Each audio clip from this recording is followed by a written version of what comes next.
속는 자와 속이는 자라는 제목으로 하나님 말씀을 증거하도록 하겠습니다. 여러분들 살아오면서 누구에게 속은 기억이 있습니까? 크게는 아니어도 혹시 사기를 당한 적은 없습니까?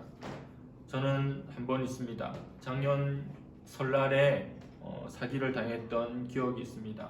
그것도 제가 믿고 애용하는 당근에서 사기를 당했습니다. 작년 설날 감사한 지인들에게 스타벅스 기프티콘을 선물하기 위해서 당근에서 스타벅스 이 카드를 검색해 보았습니다. 대개는 10에서 15% 정도 할인된 금액으로 판매를 하는데 어떤 이가 20에서 25% 정도 할인 판매를 하는 것이었습니다. 저는 필요한 수량만큼 스타벅스 이 카드를 구매했습니다. 그에게 보낸 돈은 23만 1,000원입니다. 잊을 수 없는 금액이죠. 근데 돈을 입금했는데도 그 사람은 이 카드를 저에게 보내지 않았습니다. 처음에는 자기가 여기저기 올려놓은 것이 많아서 그것을 정리하고 보내준다고 1시간 기다려 달라고 했습니다. 저는 그 시간을 기다렸는데 아무런 소식이 없습니다. 2시간, 3시간이 지나고 여러 핑계들을 내면서 그 사람은 말을 돌리기만 하였고 결국 저는 이 카드를 받을 수 없었습니다. 맨 마지막으로 저는 그에게 나 법대 나온 사람이니 내가 법대로 하겠다고, 당장 돈을 주지 않으면 내가 신고하겠다고 했지만 그 사람은 헐 이런 말만 남긴 채 묵묵부답이었습니다. 저는 먼저 당근에 거래 중지를 신고하였는데 그것이 결정되는 기간 동안에도 그는 지역을 옮겨 다니면서 여기저기 사기글을 올려놓고 있는 거였습니다. 너무 짜증이 났고 또 설날 아침에 기분도 망치게 되었고 또 이후에 내가 해야 될 일이 귀찮게도 느껴졌습니다. 그러나 저는 정의사회 구현에 생각이 있는 뜻이 있는 사람입니다. 사기를 친 그에게 합당한 벌을 주는 것이 필요하고 또 더 이상의 피해자가 생기는 것도 막아야 하기에 설 명절이 끝나고 경찰서 민원실에 생애 처음으로 찾아가서 고소를 하였습니다. 사건이 사이버 수사대로 넘어간 것을 확인하고 돌아왔습니다. 제가 가서 그냥 말만 한다고 신고가 되는 게 아니죠. 당근에서 그가 주고받았던 모든 데이터들, 그리고 당근이 주는 그의 아이디, 그의 신상 정보까지 경찰서에 넘겨주었습니다. 빨리 끝날 줄 알았지만 몇 개월 동안 아무런 소식이 없었습니다. 몇 개월 후에 어느 경찰서 어떤 수사관, 경찰관에게 배정이 되었다는 연락을 받았습니다. 제가 사기를 당한 것은 저 남부지방 창원이었지만 이 사람 사는 지역은 경기도 어디였던 것 같습니다. 경기도 어느 경찰서에 무슨 경감에게 배정이 되었다는 겁니다. 또 수개월 후에 연락이 왔는데 범인이 잡혔습니다. 그리고 구치소에 있고 재판을 앞두고 있다는 겁니다. 그래서 사기 피해자들에게 합의하는 전화가 변호사를 통해 올 것이라는 언지를 받았습니다. 그리고 얼마 지나지 않아서 그의 어머니가 저에게 전화를 주었습니다. 자기 아들에 대한 미안한 마음을 표현하며 제가 사기 당한 금액 23만 1,000원을 보내왔습니다.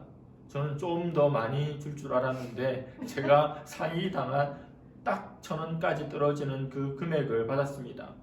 당근에서 사기를 치면 아무 일이 없을 것 같습니까? 나를 뭘로 보고 이런 사기를 치는 겁니까?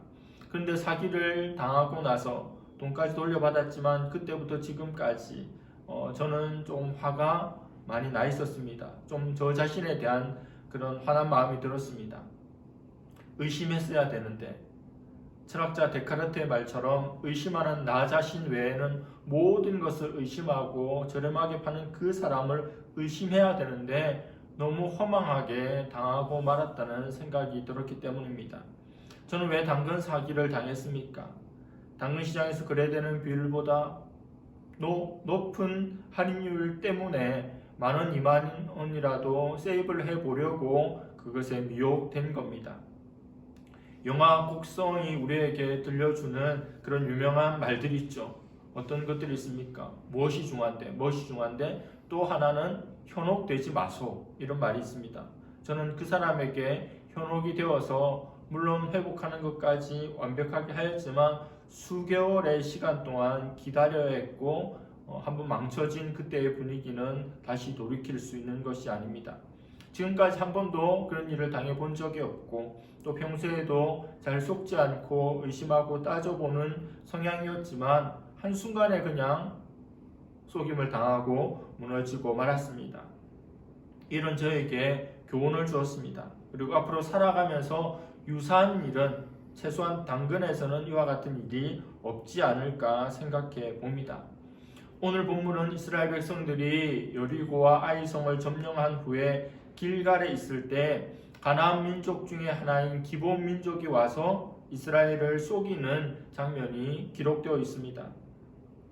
이스라엘이 아이성을 이기고 또 여리고성에서도 승리하고 요단강을 건넜던 그 모든 일들을 들었던 주변의 가나안 민족들은 결사항전의 준비를 하였습니다. 우리는 이스라엘과 반드시 싸워서 이길 것이다. 그렇게 그 사람들은 뭉쳤습니다. 그런데 그 민족 가운데 기본 민족만은 다른 생각을 했습니다. 우리가 힘을 합해서 또 저항하여서 싸워 이길 것이 아니라 우리는 그들의 공격을 막아낼 힘이 없고 그들과의 싸움은 승산이 없다는 것을 알았습니다. 그래서 꾀를 내는 것이 자기들은 가나안 민족이 아니라 먼 지방에서 온 사람들로 자기 자신을 속이고 이스라엘과 화친을 맺고자 한 겁니다. 가까이 있는 곳에 사는 민족이었지만 먼 곳에 있는 사람들처럼 가장하기 위해서 다음과 같은 모습으로 이스라엘 속입니다. 4절에 5절의 말씀입니다. 꾀를 내어서 사신의 모양을 꾸미되 헤어진 전대 또 기운 가죽 포도주 부대 그리고 발도 기운 신을 신고 낡은 옷도 입고 곰팡이가 난 떡을 준비하고 마치 먼 곳에서 온 사람처럼 준비하고 이스라엘 앞에 나왔습니다. 길갈 진영으로 가서 여호수아에게 우리는 먼 나라에서 왔다고 합니다. 그래서 우리와 조약을 맺자 이런 제안을 합니다. 가짜가 진짜처럼 되는 것, 가짜를 진짜처럼 속이는 것은 쉬울까요? 어려울까요? 마음만 먹으면 얼마든지 가능한 일입니다. 누구 하나 속여 먹겠다, 누구 하나 사기치겠다 생각하면 충분히 그럴 수 있는 것이 우리 인간사입니다. 영화 배우 중에 찰리 채플린이라고 하는 역사상 위대한 영화 배우가 있었습니다. 할리우드뿐만 아니라 유럽에서도 그의 의상, 그의 몸동작, 그것을 따라하는 것이 대유행이었습니다. 무성영화, 소리가 나오지 않는 영화 시대였기에 그 사람 모자를 쓰고 지팡이를 들고 그 사람 따라하는 게 유행이었습니다. 어느 날 신문기사를 보니 찰리 채플린 흉내내기 대회가 있는 겁니다.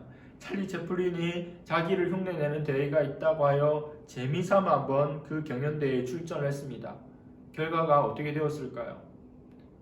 1등일까요? 네, 4등을 했다고 합니다. 1, 2, 3등까지 금은동이라고 하면 그 안에 들지 못했던 거죠. 진짜를 흉내내는 가짜에게 진 겁니다. 가짜가 진짜를 앞선 거죠. 찰리 채플린 가짜가 진짜 찰리 채플린보다 더 연기를 잘했다는 겁니다. 우리가 살아가는 세상에서도 가짜가 진짜처럼 둔갑되어 우리 앞에 나타날 때가 많기에 우리는 주의해야 합니다. 사탄도 무서운 모습으로만 우리를 공격하는 것이 아니라 광명한 천사의 모습으로 유혹하고 달콤하게 우리에게 접근한다는 것을 알아야 합니다. 예수님을 믿는 사람들은 세상을 변화시켜야 되는 존재입니다. 그런데 그들에게 문제가 있습니다. 교회는 잘 아는데 세상에 대해서는 잘 모른다는 겁니다. 물건 하나 파는 비즈니스를 하려고 해도 고객을 치밀하게 분석하고 연구해서 합당한 물건을 만들어냅니다. 우리가 이 세상을 변화시키고 또 이 세상 사람들을 전도하기 위해서는 우리 자신만 알아서는 안 됩니다. 그들을 이해하죠. 그들의 마음도, 그들의 니드도, 또 그들의 상황과 환경들도 우리가 잘 알아야 합당하게 접근을 할 수가 있습니다. 이스라엘에게는 기본 민족에게 있었던 열정과 지식이 없었기에 그렇게 준비하고 온 사람을 이겨내지 못하고 속임을 당하고 만 것입니다. 하나님은 가나안 거민들과 조약을 맺지 말라고 말씀하셨습니다. 이미 출애굽기 34장 12절에 너는 스스로 삼가 내가 들어가는 땅의 주민과 언약을 세우지 말라. 그것이 너희에게 올무가 될까 하노라.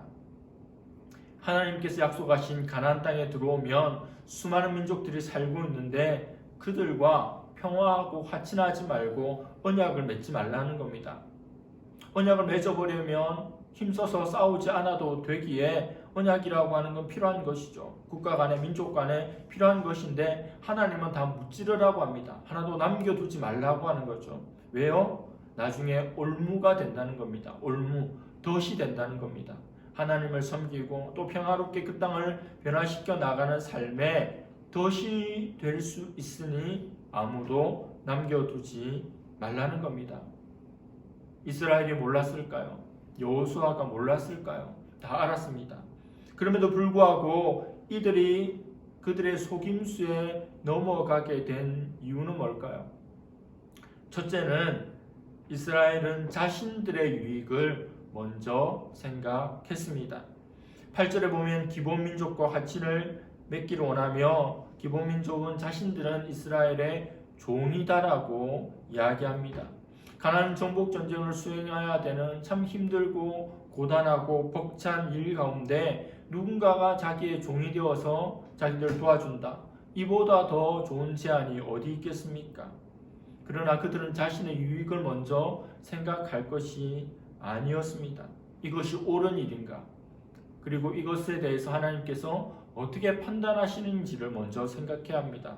신앙생활 하면서 편의주의가 많이 들어와 있습니다. 우리 편하면 좋은 것 아닌가? 그런 것들이 많이 있는 거죠. 둘째는 이스라엘이 이 일에 대해서 하나님께 묻지 않았다는 점입니다. 14절에 무리가 그들의 양식을 취하고는 어떻게 할지를 여호와께 묻지 아니하고 아이성 전투에서 패배할 때 여호수아는 하나님께 묻지 않았습니다. 근데 오늘 또 기본민족에게 속임을 당할 때에도 하나님 앞에 묻지 않았습니다. 또 한 번 하나님 패싱이 이어집니다. 아이성 전투의 교훈이 아직도 생생한데 어떻게 도대체 이럴 수 있단 말입니까? 여호수아는 가나안 정복 전쟁에서 2번의 실책을 범하는데 2번 실책의 공통점이 바로 하나님께 묻지 않았다는 점입니다. 그들은 왜 하나님께 묻지 않았을까요?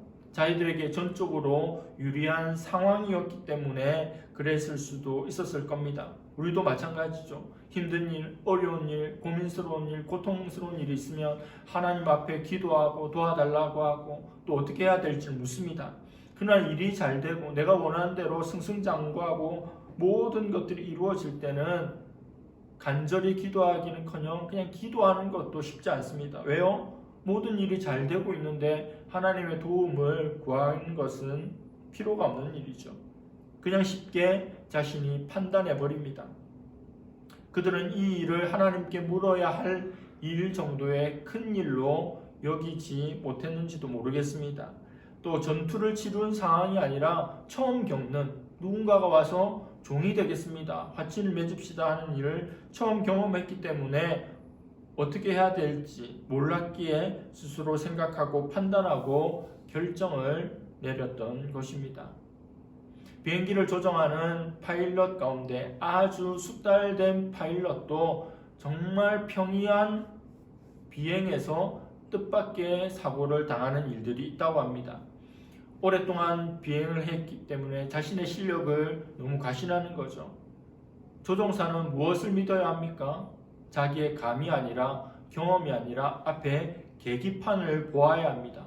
고도가 얼마인지 어디로 가고 있는지. 그런데 자기의 감으로 자기의 경험으로 고도를 어느 순간에 착각해버립니다. 하늘의 색깔이 무엇입니까? 파란색이죠. 바다의 색깔이 무엇입니까? 역시 파란색입니다.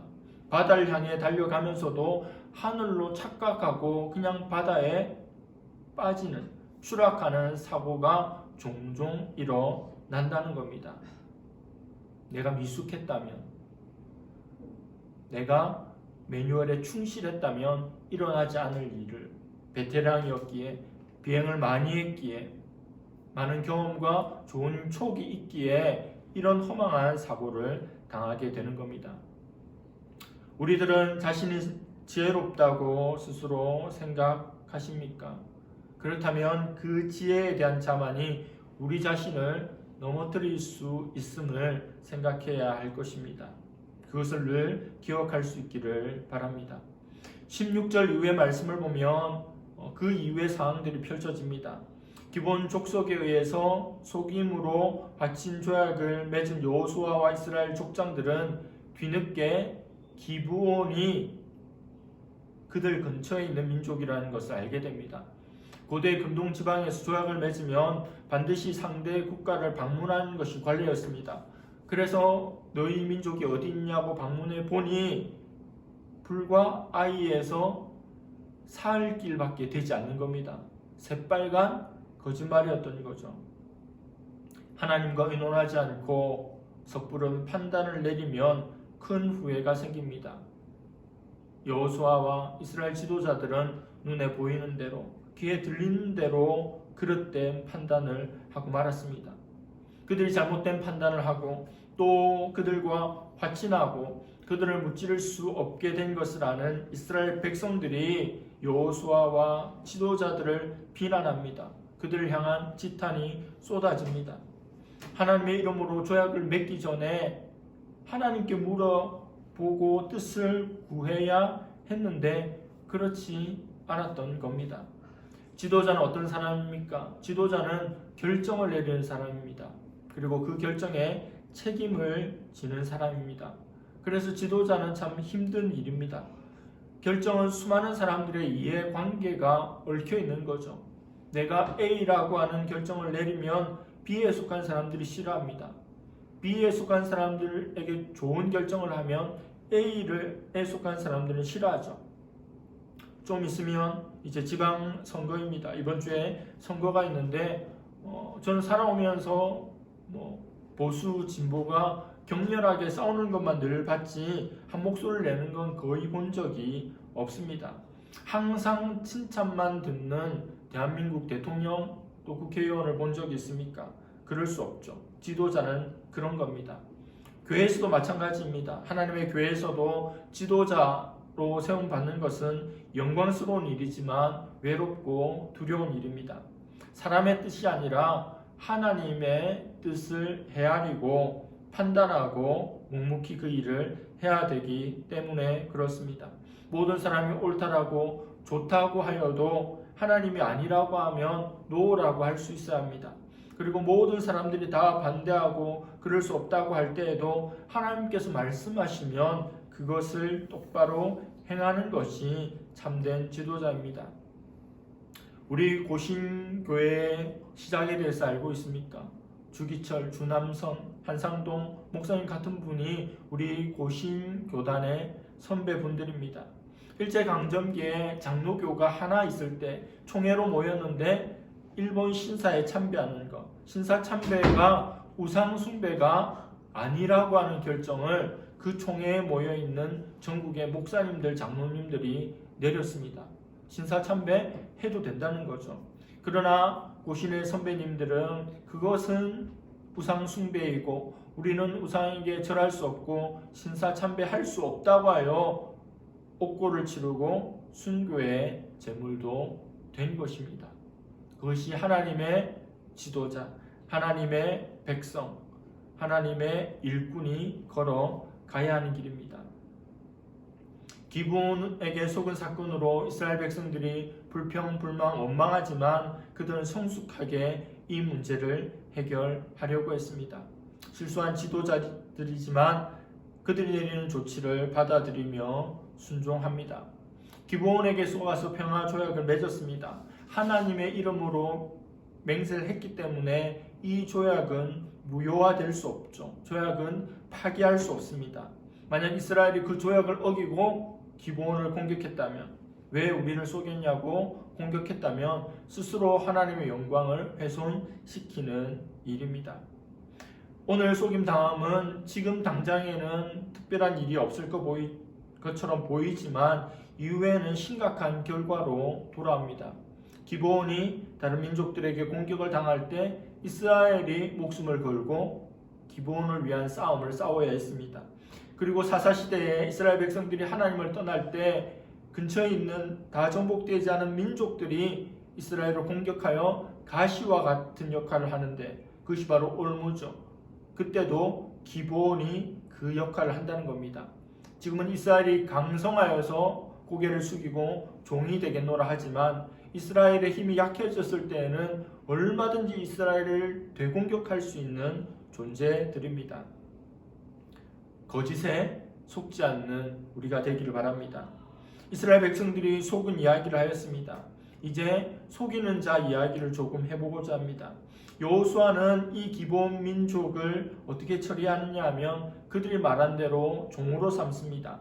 23절에 보니 그러므로 너희가 저주를 받나니 너희가 대를 이어 종이 되어 다 내 하나님의 집을 위하여 나무를 패며 물을 깃는 자가 되리라 하니 그들이 종이 되겠다고 한 것처럼 여호수아는 그들을 종으로 삼습니다. 그들에게 심한 표현이 나옵니다. 그들이 저주를 받았대요. 굉장히 심한 표현인데 이건 히브리어로 하람이라고 하는 표현인데 오늘 본문에서는 아라르라고 하는 단어를 쓰고 있습니다. 저주를 받았다 문자적으로 읽기보다는 아라르라고 하는 단어는 하나님께 봉헌된 이런 뜻이 있습니다. 그래서 기브온 민족이 정말 저주받아서 종으로 살아가는 것이 아니라 하나님을 섬기는 일에 특별하게 구별되어진 원래 의도된 바는 아니지만 그런 존재로 되었다는 겁니다. 기브온은 하나님의 은혜와 긍휼을 입었습니다. 이스라엘 위에 물을 깃고 나무를 패는 자들이 되었습니다. 아니 종으로 사는 게 뭐가 그렇게 좋아서요? 아니요. 종으로 살지 않았으면 그들은 이스라엘에게 멸망당하고 죽어야 할 존재들입니다. 그래서 이 일은 저주가 아니라 축복인 거죠. 그냥 죽임을 당할 수 있는 존재였지만 하나님의 집을 위하여 섬기는 자들이 되었기 때문입니다. 시편 84편 10절입니다. 주의 궁정에서의 한 날이 다른 곳에서의 첫날보다 나은즉 악인의 장막에 사는 것보다 내 하나님의 성전 문지기로 있는 것이 좋사오니 이것은 이스라엘의 시입니다. 하나님을 믿는 백성이 하나님 앞에 고백하는 겁니다. 왕궁에 그 악인들의 왕궁에서 떵떵거리며 사는 것보다 하나님의 집에 문지기로 있는 게 더 좋다는 겁니다. 이후 기브온의 그 산당에 하나님의 성막이 만들어졌습니다. 그리고 더 후에는 느헤미야가 예루살렘 성벽을 재건할 때 기브온 사람들이 돕습니다. 그들은 하나님의 두려워서 이스라엘을 속여서 하나님에게로 들어오게 되었지만 이후에도 이런 선한 모습들이 있는 겁니다.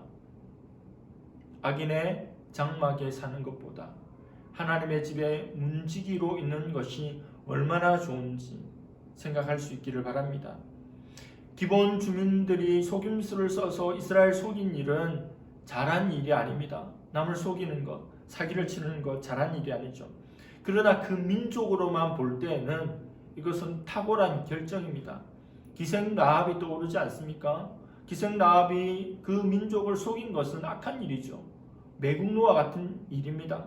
그러나 그 자신이 하나님께 속하고 싶고 하나님을 섬기고 싶어서 한 결정입니다.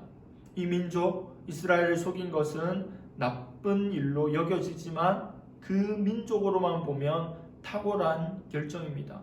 어차피 이스라엘이 그들을 멸망시키고 죽여버릴 건데 이렇게라도 해서 생명을 부지하는 것은 틀린 판단이 아닙니다.